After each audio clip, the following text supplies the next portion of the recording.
you think, I guess, but that's definitely our mountain king. Now, if you look over to the right of the mountain king, you're going to see that one of those baton roofs like we saw back down in Pluto's anteroom. And of course, where we've got baton roofs, we've got that back guano. Now, folks, this back guano right here in front of us is 15,000 years old. And folks, whenever I assure you, it is just as filthy, nasty, squishy, gross as it was 15,000 years ago. I mean, it is still that squishy, nasty, gross. So don't go over that handrail or else you guys are going to be shopping for shoes whenever you leave. Now, folks, back in 1964, this was a halfway point of this store. Not just further into the cavern, but Oh, bat poop. 15,000 years old. We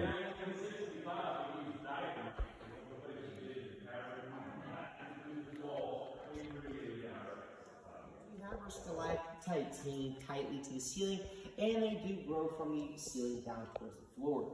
We also have their counterparts, stalagmites. These might touch us in one day, they might never, since they do snowflakes because of how different they do look. Now, they all do form roughly the same way. It's a process that involves rock, water, and time, and it's known as calcite deposition. Basically, water will sink down into the surface, passing by dead plants and animals, eventually picking up carbon dioxide. This mixture creates a weak carbonic acid, which we as humans are very familiar with, since we can find it in the sodas we drink. Now, this soda type of water continues to sink through all of the different layers of limestone above our heads and around us in our walls, eventually reaching the caverns.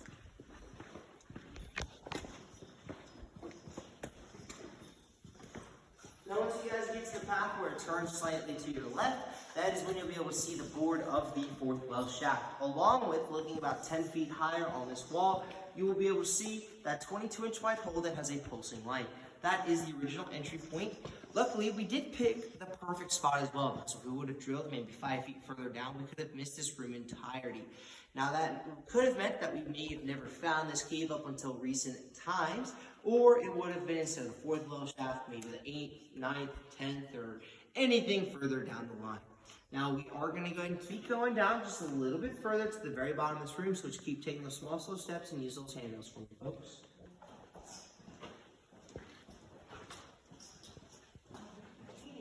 The ceiling that once would have been above our heads started to collapse piece by piece, layer by layer, getting smaller and smaller until it reached a stable layer. Now, our stable layer is about 25 feet thick here in this room, and it is structurally able to support its own weight, along with all of the layers underneath, giving it more support. Now, what's pretty fun and unique about limestone is it can only form under a warm, shallow sea or a larger body of water, which means that the limestone at the top of Mount Everest got there pretty weirdly. The way, of course, it got up there was aliens, you know? No, just kidding, just kidding. The real way that the limestone actually did get up to the top of Mount Everest was, again, about 20 million years ago, there was some seismic activity in this area. However, on the other side of the world, they experienced plate tectonics. So the warm shallow sea that was actually covering over that portion of Asia actually had a large continental plate, or two of them, colliding with one another. One sank down into the Earth's magma, the other one rose up, creating that warm shallow sea. Alright guys, so here in this area we call our dry well. There's some pretty unique things we can point out. So I talked a lot about different formations we have through the cavern, and I pointed out our stalactites and stalagmites.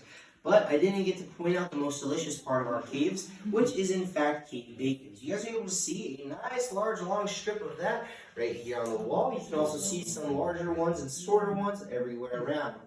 Now, not only do we have bacon in this cavern, but we also have some cave popcorn here on the floor. You guys are able to see it. And also this back wall. It's actually a unique structure in a cave. It's actually quite rare to see anywhere, and that is because it's known as a paleokarst. So this actually used to be a separate cavern system than it was at the time that they were developing. Basically, as the water is moving through the soil, if it moves through more dead plants and animals, it'll actually pick up more impurities in a chemical known as humic acid. That humic acid creates the formations that cause it to have a darker representation. So, you guys think the dinosaurs once were roaming the earth. No longer they do. That means after their extinction, the water passed through them, moving through, picking up a lot of different humic acid amounts, and creating all these darker formations. So that is how we get what we like to say, a rainbow cave of all these different colors. Now we do have some more time before we actually have to move on to this room. So I want to talk about one last thing. And that is looking up on the ceiling in this undeveloped part of the cave, you can see another hole. This hole itself is 22 inches wide, and that means it must be another well shaft.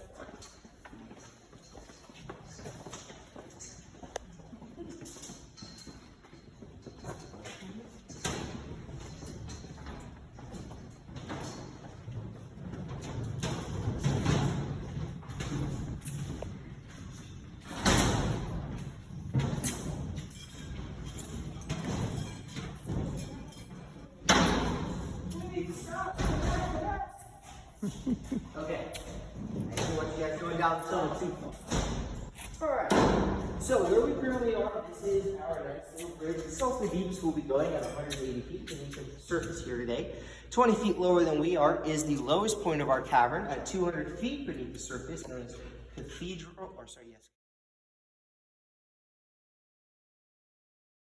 along our walls, which are those calcite deposition portions, and then the formations here at the very beginning.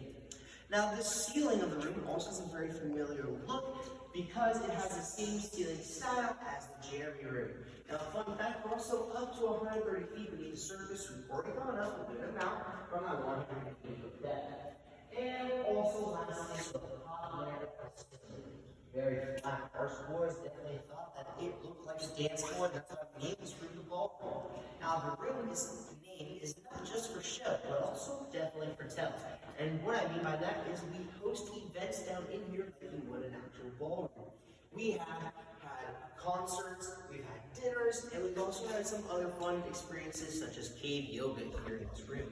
Now, if you guys are possibly wanting to attend an event that we do host, feel free to check out our webpage, social